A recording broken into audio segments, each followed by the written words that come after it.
तो राम कथा एक सूत्र है। तो गोस्वामी जी लिख रहे बहुविधि करत मनोरथ। क्या मनोरथ किया होगा? गोस्वामी जी लिख रहे हमें तो लगता विश्वामित्र जी जा सोचत आ रहे हुए गली में कि हम राम जी से जाके एक बात जरूर कहें कि काहे राम, हम भी राजा के लड़का हते, गादी राजा के पुत्र हैं, पर हमने विचार किया कि भगवान वन में रहने वाले को मिलते हैं, घर में रहने वाले को नहीं मिलते। हमने घर छोड़ दिया, हम वन में आ गए और तुम घर में जन्म ले गए। भाई हमने सोचा वन वालों को मिलते हैं तो हमने घर त्याग दिया और तुम घर वालों के यहां जन्म लेके आ गए। तो हम राम जी से जरूर कहें कि राम अब तुम भी घर छोड़ो और वन चलो, तुमने हमाओ घर काहे छुड़वाओ। फिर विश्वामित्र ने सोची अगर राम जी ने हमसे जा कही, हम कहें तुम घर छोड़ो वन में रहो, और राम जी ने अगर हमसे तुरंत कह दी कि तुम हमें वन ले जा रहे, हम तुम्हाओ वन बसा दें, मारी सुबाहु ताड़का को मार दें सो तुम्हाओ वन बस गाओ, तो हम राम जी से का कहें? विश्वामित्र बोले हम भी कह दें तुरंत कि अगर तुम हमाओ वन बसावे की गारंटी ले रहे तो हम तुम्हाओ घर बसावे की गारंटी ले रहे, हम तुम्हाओ सीता से ब्याह करवा दें।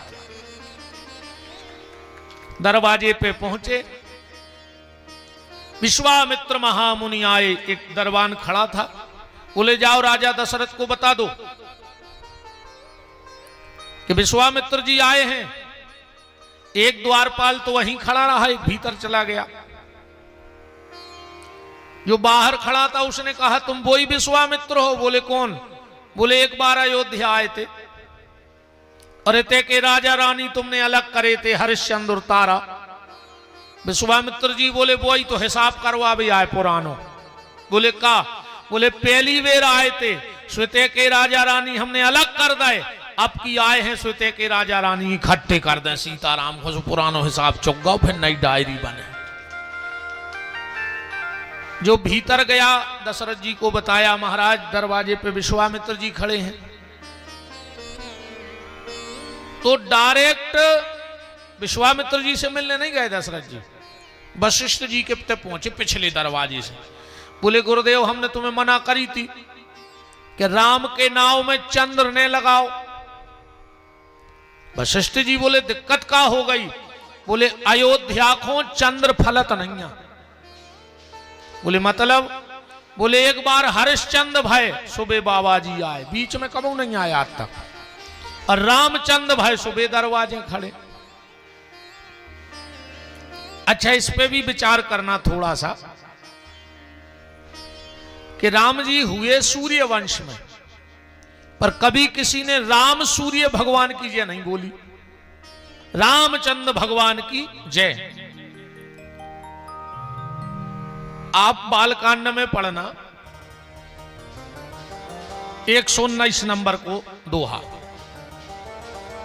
कौशल्या जी ने राम जी का किया श्रृंगार, वो पल्ला में सुला दो। भगवान सूर्य ने विचार करो कि हमारे कुल में प्रभु पधारे हैं, देखें तो कितने सुंदर हैं।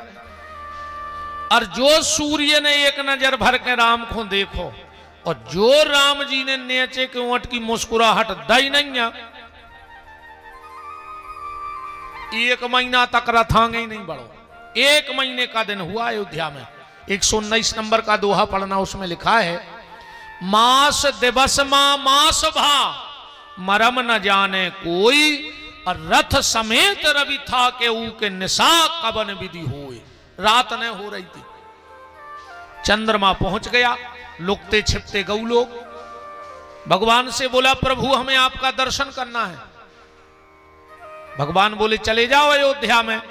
चंद्रमा बोलो साहब हमारी नाइट ड्यूटी है, हम रात के देवता हैं, और जब तक सूर्य आगे नहीं बढ़ेंगे हम कहां से चले जाएं।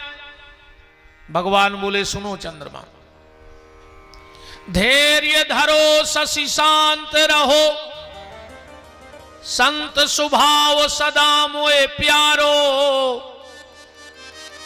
चंद्रमा मेरा जन्म तो हुआ है सूर्य वंश में, पर आज से हम तुम्हें वरदान देते हैं कि तुम्हारा नाम मेरे नाम से जुड़ जाएगा। चंद्रमा बोले प्रभु ऐसो है, आओ भैया प्रणाम। चंद्रमा बोले प्रभु ऐसो है हमारे बुंदेलखंड में एक कहावत है कि 100 बकी और एक लिखी। तो आप तो हमें लिख के दो कि तुमने हमें जोड़ लाओ कि नहीं जोड़ो। तो राम जी की लिखा पढ़ी को देखा थे। देखो कोई भी बड़े बड़े नेता मंत्री या बड़े बड़े साहब कबहू कछु नहीं लिखा तो उनके तो पिए लगे हैं। अब जब हल्के पतरे नेताजी हर के 10-10 5-5 पिए डटे हैं तो जगत के मालक ने तो फिर कमी ने कहा ही, पर पर्सनल पिए कौन है? वो है गोस्वामी तुलसीदास जी। राम जी ने कहीं लिख के तो दे, देखो एक कागज पे के हमने देखो नाव से जोड़ दो। और तुलसीदास जी ने रजिस्टर्ड कर दिया। कहां? श्री राम चंद्र कृपाल भज मन हरण भव भय दारुणम। चंद्रमा ने जब पक्को कागज ले लो, बोलो सरकार हमें नाम नहीं चाहिए। देखो क्या चतुराई खेली उसने। कागज पेल बनवा लो पक्को। भगवान बोले काहे? चंद्रमा बोलो नाम ऐसे नहीं चाहिए कि जो है नाम वाला वही तो बदनाम है। मेरे अंगने में तुम्हारा क्या काम है? नाम नहीं चाहिए हमें। तो भगवान ने वरदान दे दिया था कि द्वापर में हम तुम्हारी पत्नी के गर्भ से